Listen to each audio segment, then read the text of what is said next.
A welcome, connecting you to a heavenly space. Mornings here hold within untold stories. A world of its own. A setting to elevate the whole being. Tastes which tickle taste buds add to the joy. Lemon Garden, a 4-star category resort and spa. Experience refined luxury.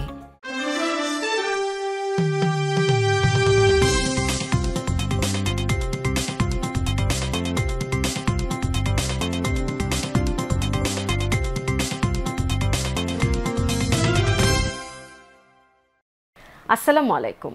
আমন্ত্রণ সবাইকে Sylhet studio থেকে channel S Sylhet নিউজে। সঙ্গে আছি আমি রোহেনা সুলতানা। শুরুতেই জানিয়ে দিচ্ছি শিরোনাম। চা বাগান এলাকার গর্ভবতী মায়েদের যথাযথ স্বাস্থ্যসেবার জন্য কাজ করবে মা চ্যারিটি ইউকে। মেডিকেল ক্যাম্প চলাকালে জানালেন কর্তৃপক্ষ। বিএনপি ক্ষমতায় এলে প্রথম পর্যায়ে কমপক্ষে ৬০ লাখ পরিবারের জন্য হেলথ কার্ড চালু করবে, জানালেন বিএনপির চেয়ারপারসনের উপদেষ্টা খন্দকার আব্দুল মুক্তাদির। সরগরম রয়েছে মৌলভীবাজারের ভোটের বাজার। মাঠে রয়েছে বিএনপি, জামায়াত ও এনসিপি সহ বিভিন্ন দল। এবং সামাজিক দায়বদ্ধতার অংশ হিসেবে সিলেট কৃষি বিশ্ববিদ্যালয়ের শিক্ষার্থীদের চলাচলের জন্য বাস উপহার দিল পূবালী ব্যাংক। শুনছিলেন শিরোনাম, এবারে বিস্তারিত। চা শ্রমিকদের মধ্যে যেসব গর্ভবতী মায়েরা যথাযথ স্বাস্থ্যসেবা থেকে বঞ্চিত হচ্ছেন তাদের জন্য কাজ করবে মা চ্যারিটি ইউকে। সিলেটের খাদিম নগরে খাদিম টি এস্টেট দিনব্যাপী মেডিকেল ক্যাম্প পরিচালনাকালে মা চ্যারিটি কর্তৃপক্ষ এই আশাবাদ ব্যক্ত করেন। সিলেট থেকে শামীম হোসেনের ক্যামেরায় বিস্তারিত জানাচ্ছেন Moinuddin Manju.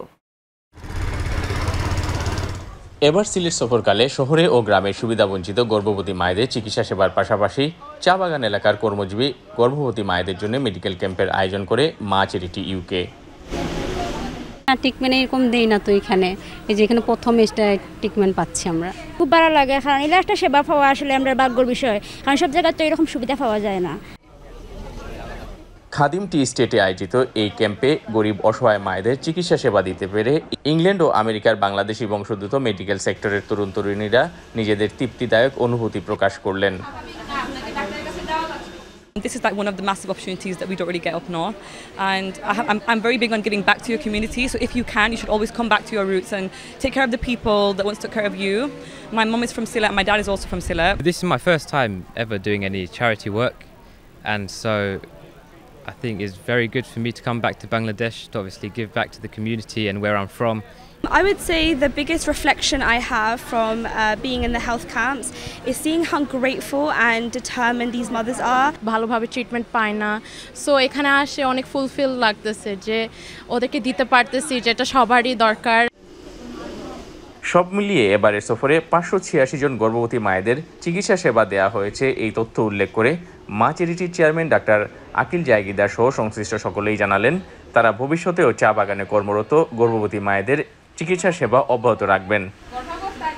50% or if not more than 50% of the workers in tea gardens are women, and so the services that are provided sometimes it can put them at risk, and that's why we decided to say some of the most vulnerable women in Bangladesh are those who are in tea gardens, and we need to do something about it. So we came here, we provided this service, and we're going to continue providing this service in the continued future as well, inshallah.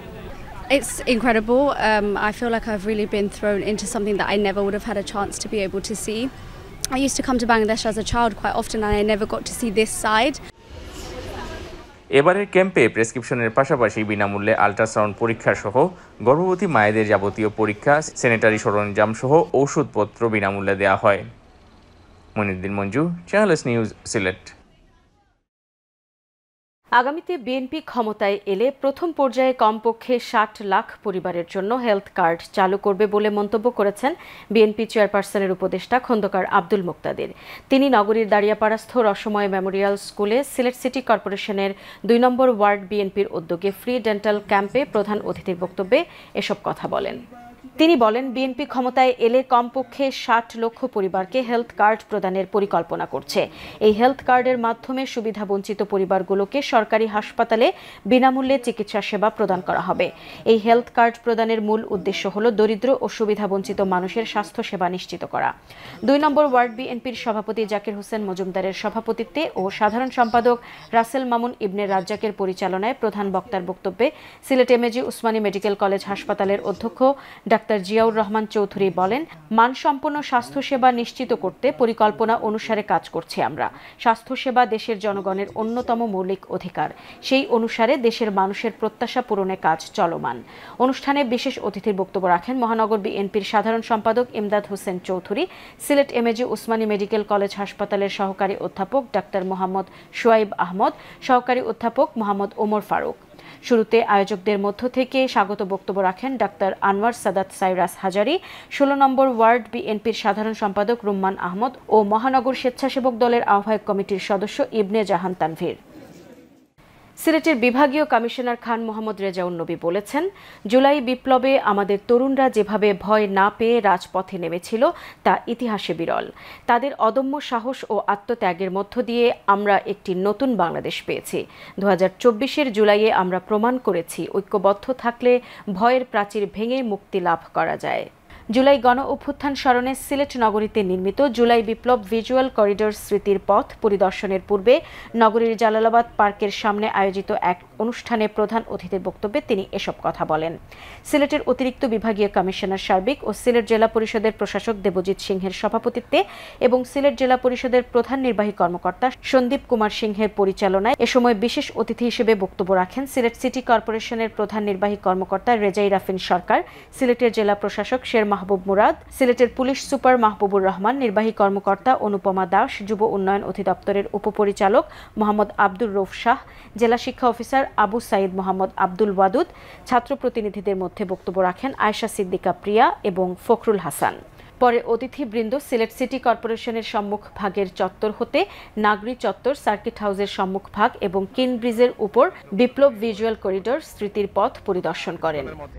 প্রবাসী অধ্যুষিত উপজেলা বিয়ানীবাজারের পৌর শহর থাকত দিনভর যানজট, ফুটপাত দখল করে ব্যবসা, পাশাপাশি যত্রতত্র পার্কিংয়ের কারণে বিয়ানীবাজারবাসী ছিল দুর্ভোগে।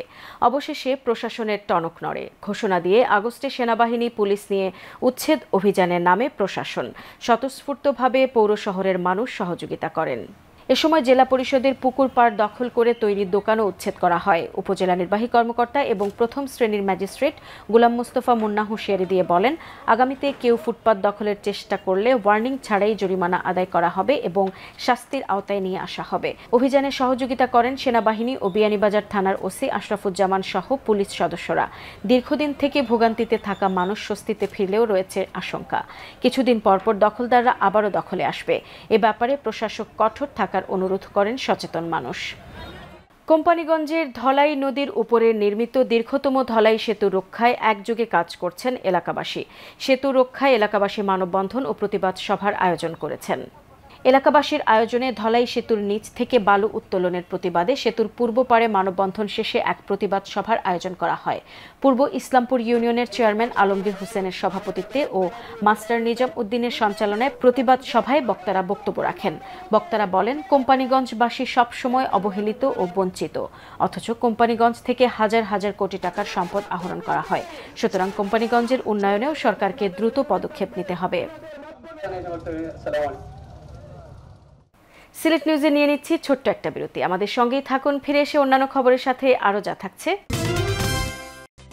সরগরম রয়েছে মৌলভীবাজারের ভোটের বাজার। মাঠে রয়েছে বিএনপি, জামায়াত ও এনসিপি সহ বিভিন্ন দল। এবং সামাজিক দায়বদ্ধতার অংশ হিসেবে সিলেট কৃষি বিশ্ববিদ্যালয়ের শিক্ষার্থীদের চলাচলের জন্য বাস উপহার দিল পূবালী ব্যাংক।